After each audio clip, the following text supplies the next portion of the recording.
Bonjour Thomas. Bonjour Magali. Alors, est-ce que tu pourrais te présenter un petit peu? Je peux me présenter.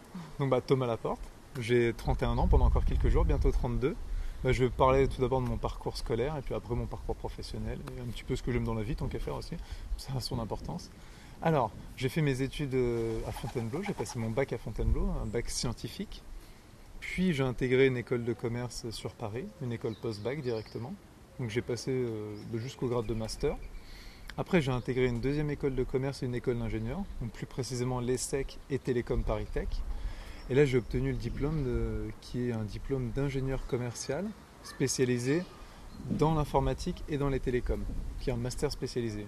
D'ailleurs, j'ai fait une thèse à ce moment-là, et une bonne thèse, entre guillemets, qui a été bien jugée, qui m'a permis de sortir major de ma promotion. Félicitations. Merci. Et pendant ce temps-là, je faisais aussi des études en alternance. Du coup, c'est-à-dire que pendant que je préparais le diplôme, j'étais aussi en entreprise. Donc j'ai travaillé dans des grands groupes à Paris, notamment IBM Europe et aussi Orange. Et là, je m'occupais d'optimiser, on va dire, les gros projets mondiaux de ces entreprises-là pour optimiser leurs revenus, en fait. Aider un peu plus finement à analyser tout ça et que ce soit un peu plus profitable pour eux. Donc suite à ça, j'ai quitté complètement le monde parisien pour venir travailler ici, où j'ai travaillé à l'école de la deuxième chance. Alors qu'est-ce que c'est l'école de la deuxième chance ? C'est une école pour les jeunes adultes en difficulté qui ont en général entre 18 et 25 ans.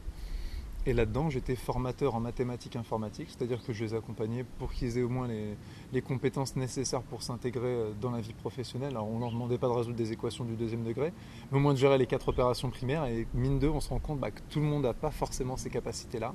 Et je m'occupais aussi de tout le volet entreprise, c'est-à-dire que j'allais récupérer de la taxe d'apprentissage, j'allais créer des partenariats, donc que ce soit avec des collectivités, notamment avec la mairie de Civry-Courtry d'ailleurs, qui a accueilli des jeunes de cette école, avec la mairie du Châtelet-en-Brie, le conseil général, et avec la mairie de Montreux, vu que notre président à l'époque était Yves Gégaud, qui était député maire.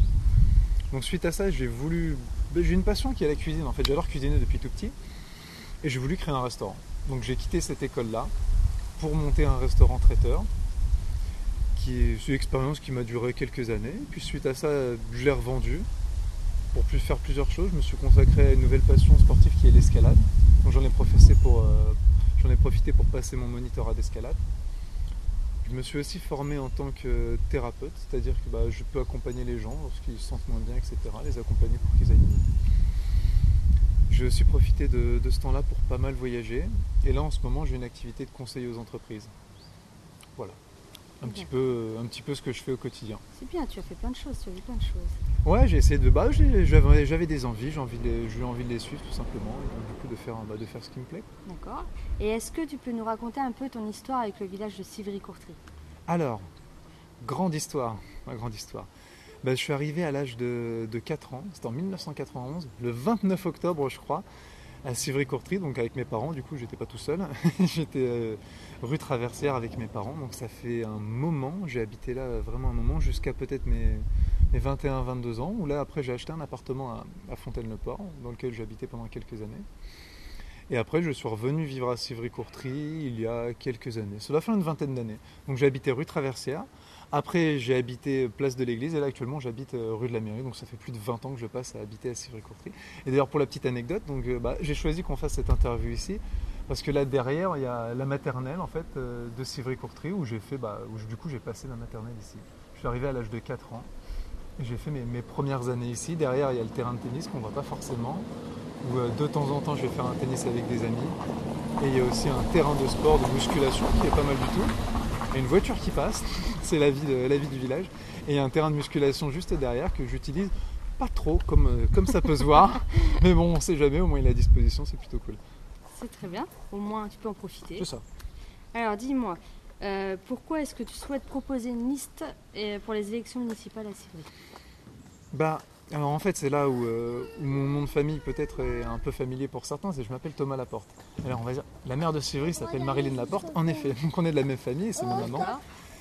Et elle est élue depuis 2000, si je dis pas de bêtises, où elle était conseillère. Donc moi c'est un environnement que je connais depuis peut-être mes 12-13 ans. Et j'ai toujours baigné là-dedans, donc quand ma mère nous parlait à la maison, elle débriefait, que ce soit au niveau du PLU, alors je ne sais pas si ça va parler à tout le monde, mais le plan de logement, d'urbanisme, etc., toutes ces réunions, les communautés de communes, c'est un environnement qui me paraît familier, et habitant dans la commune depuis tellement d'années, je sais pas, j'ai envie de contribuer à mon tour, d'apporter quelque chose à la commune et de me mettre au service des habitants de la commune plus précisément en fait. D'accord, très bien. Et pour toi, quel est le profil idéal pour accéder à la fonction de maire? Alors après là ça va juste être mon avis, mais pour moi il y a deux choses qui sont super importantes. La première chose, tu vois, là, je voulais parler du temps. La première chose c'est d'avoir du temps à consacrer à la commune tout simplement. Je vais prendre par exemple ma mère du coup qui avait comme seule fonction d'être maire, elle n'avait pas d'autre poste à côté. Imaginons, vous avez une coupure de courant ou même une coupure de téléphone au niveau du village. Si on n'est pas capable de réagir assez rapidement quand il y a les intervenants qui vous appellent pour avoir accès à telle ou telle partie de la ville, c'est problématique. Il y a toute la population qui va être privée de téléphone, qui va avoir un problème au niveau de l'eau avec Veolia, enfin plein de petites choses comme ça. Et là je prends vraiment des exemples précis, mais il faut avoir une capacité de réaction. Et clairement, je pense, après c'est mon avis, si on n'est pas pleinement disponible, si on a une famille à s'occuper, mais ce qui est tout à fait légitime, mais quand vous avez une famille, vous avez un emploi et à côté vous occupez la fonction de maire, forcément pour moi, on ne peut pas remplir pleinement les fonctions et se mettre complètement au service des habitants. Après c'est juste ma vision, donc je pense que ça c'est primordial. Donc c'est pour ça d'ailleurs que moi là je vais me consacrer pleinement à la commune, enfin je vais essayer. Et je vais mettre mon activité de service aux entreprises de côté parce que j'ai vraiment envie de m'investir pleinement là-dedans. Après, pour moi, il faut connaître le village. Ça tombe de sens, il faut avoir grandi ici, pas forcément grandi, il faut avoir passé des années, il faut avoir l'amour du village, il faut connaître les habitants, il faut avoir participé à la vie de la commune, connaître comment ça fonctionne. Je pense que c'est deux des qualités qui sont primordiales pour exercer la fonction. C'est pas faux.